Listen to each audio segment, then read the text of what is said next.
Bom dia, meu irmão, minha irmã.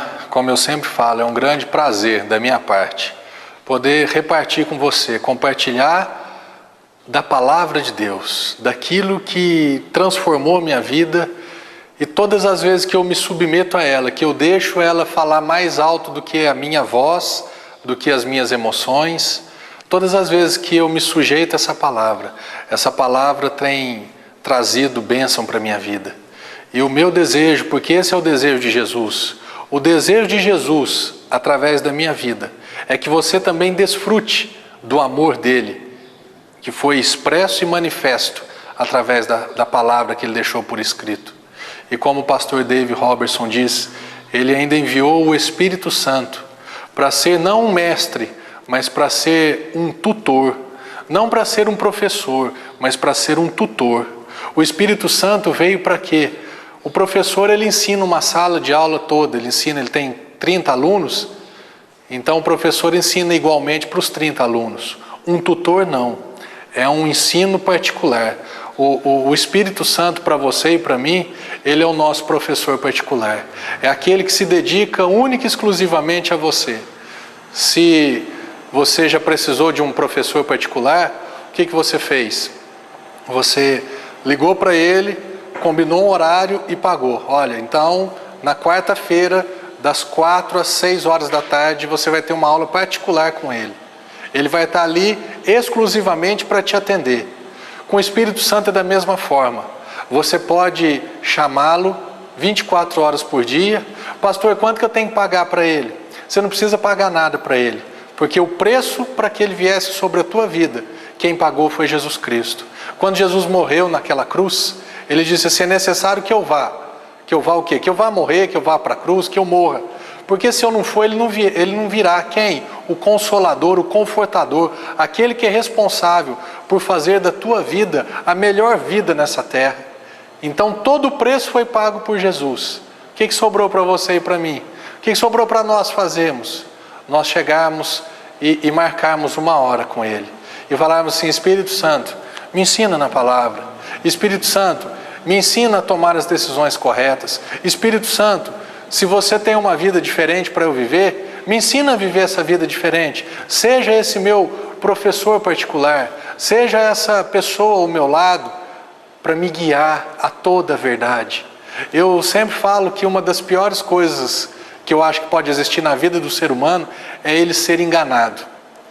Então ele acredita que aquilo é verdade e ele vai caminhando em relação àquilo, crendo que o que ele está fazendo é o correto, é a verdade. Aí chega lá na frente, às vezes 1 ano, 2, 5, 10, 20 anos depois, ele descobre que tudo aquilo era apenas um engano e tudo aquilo passou. O engano passou, mas a vida dele não passou. Ele perdeu 20 anos, ele perdeu 1 mês, ele perdeu 10 anos. Eu imagino que você também não esteja nessa vida querendo perder. O Espírito Santo veio para que eu e você não perdêssemos. Jesus mesmo disse lá em Romanos 8, ele fala assim, ele nos chama de mais do que vencedores em Cristo Jesus. O apóstolo Paulo fala que nós somos mais do que vencedores em Cristo Jesus. Porque se ele nos chamou para viver como vencedores, por que nós vamos viver como perdedores? Se ele nos chamou para viver na verdade, por que nós vamos viver na mentira? Se o Espírito Santo veio, está disponível e não nos custa nada, custa disposição, tempo, dedicação, querer, isso que custa. Mas não custa dinheiro, não custa sacrifício, não custa nada. Se o Espírito Santo está aí, à tua disposição, à minha disposição, por que nós vamos abrir mão disso? Nós só abrimos mão se quisermos perder. Nós só abrimos mão se quisermos viver enganados. Mas quando nós conhecemos a verdade, guiados pelo Espírito Santo de Deus, essa verdade ela vem e descortina toda a nossa vida e abre os nossos olhos e nos leva a viver a vida sobrenatural que Deus tem para mim e para você, para nós vivermos. O que eu quero falar com você nesse dia é sobre a experiência que Elias teve lá no Monte Carmelo, sobre a oração de Elias, sobre o que aconteceu ali quando Deus tinha falado: eu vou mandar chuva, e Elias sobe para o monte. E durante um tempo ali parece que não tem chuva nenhuma. Eu quero conversar com você nesse dia a respeito da atitude de Elias, para que você e eu tenhamos a mesma atitude, porque Deus, Ele não faz acepção de pessoas. O que significa isso? Deus escolheu abençoar Elias, Deus escolheu abençoar a sua vida. Você e eu, nós precisamos ter as mesmas atitudes desses grandes homens e mulheres de Deus, desses homens e mulheres que têm alcançado as vitórias com o Senhor, que têm alcançado essa vida plena com Deus, que têm alcançado essa vida sobrenatural com Deus. Se você e eu fizermos as mesmas coisas que esses homens e mulheres fizeram, se nós tomarmos as mesmas atitudes que eles tomaram, você pode ter certeza que Deus vai agir da mesma forma, do mesmo jeito que Ele agiu com Abraão, Ele vai agir com você. Do mesmo jeito que Ele agiu com Elias, vai agir com você. Do mesmo jeito que Ele agiu com Pedro, com Tiago, com João, com Paulo, Ele vai agir com você. Porque Deus, Ele só fez uma escolha. Ele escolheu te abençoar. Jesus ali no capítulo 15, versículo 16 de João, Ele diz assim: não fostes vós que escolhestes a mim, pelo contrário, eu vos escolhi a vós outros, para que você vá e dê fruto, e o teu fruto permaneça, a fim de que tudo quanto pedides ao Pai em meu nome, Ele vô-lo conceda. Você foi escolhido por Deus para dar certo na vida. Você foi escolhido por Deus para frutificar, para dar fruto em todas as áreas da sua vida. Você foi escolhido para ser uma árvore frutífera, não simplesmente uma árvore que tem sombra, não simplesmente uma árvore que tem flor bonita, mas Deus te escolheu para você dar fruto, para você fazer diferença, para você ter uma vida plena e abençoada nessa terra. Olha o que aconteceu com Elias, aqui no capítulo 5 da carta escrita por Tiago, irmão de Jesus. Tiago fala assim, o Espírito Santo, através de Tiago, fala assim: Elias era um homem semelhante a nós, sujeito aos mesmos sentimentos, e orou com instância para que não chovesse sobre a terra, e por 3 anos e 6 meses não choveu. E orou de novo, e o céu deu chuva, e a terra fez germinar os seus frutos. Elias, para mim, o que é mais marcante nesse texto aqui, nessa afirmação, que Elias era um homem semelhante a nós, que ele era um homem sujeito aos mesmos sentimentos que você e eu temos. Elias era um homem sujeito a quê? Hoje eu estou muito feliz, mas tinha dia que Elias não estava tão feliz assim.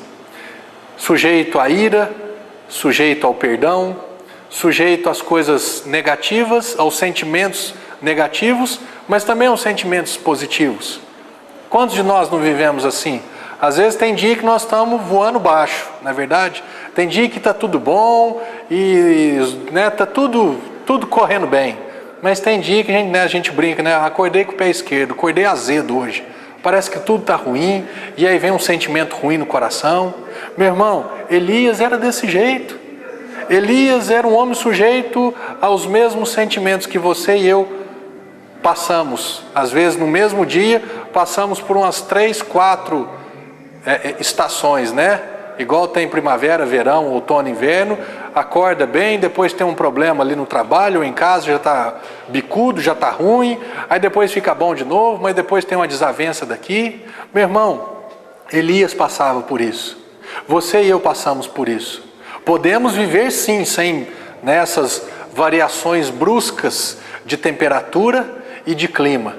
Deus não tem isso para nós. Deus quer, como eu falei aquele dia, do opcional, uma temperatura ambiente, uma temperatura equilibrada. Mas, infelizmente, enquanto nós habitarmos nessa vida, por isso vem o jejum também, para não deixar essa vida tomar conta de nós. Mas vez ou outra, nós estaremos sujeitos a isso. Nós estaremos sujeitos, às vezes, a dar um tropeção num sentimento, numa atitude errada nas nossas vidas. Eu quero que você saiba disso. Jesus te entende. Jesus te conhece, mas Jesus não quer que você viva assim. Jesus, Ele me entende, me conhece, mas Ele não quer que eu viva assim. Jesus tem promessas na sua vida, como tem promessas na minha vida.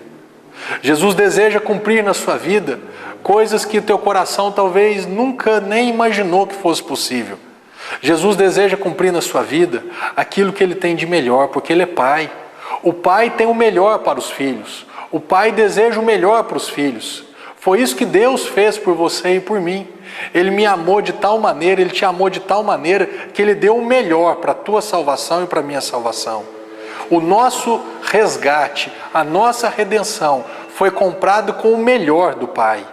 O melhor do Pai chamava-se e chama-se Jesus Cristo.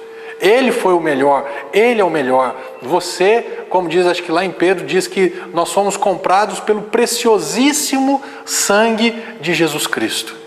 Nós fomos comprados pelo bem maior, pelo maior bem de Deus, que era o Filho dele.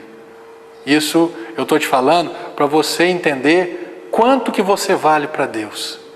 Qual é a dimensão da tua vida para Deus? Se você não valesse nada, se eu não valesse nada, você acha que Deus ia dar o melhor para a minha vida?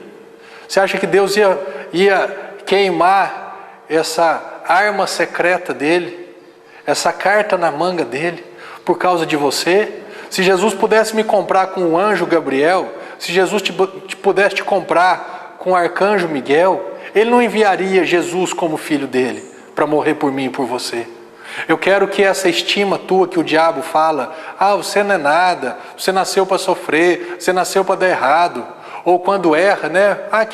Que discípulo de Jesus é você, que crente é você? Diz que crê em Deus, mas aí está fazendo coisa errada. Pastor, então você está colocando um pano quente no pecado? Não. Eu estou tampando a boca do diabo que tem falado para você que a tua vida não vai para frente, que você nasceu para ser um derrotado. Você nasceu para ser mais do que vencedor. Existem sentimentos nocivos, existem situações adversas que tendem a nos puxar, tendem a nos colocar para baixo. Mas eu quero que você saiba de uma coisa. Elias passou por problemas como você e eu passamos.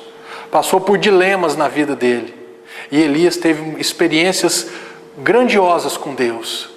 Da mesma forma que você e eu, nós temos o direito de termos essas mesmas experiências gloriosas com esse Deus que já provou o amor dele por cada um de nós.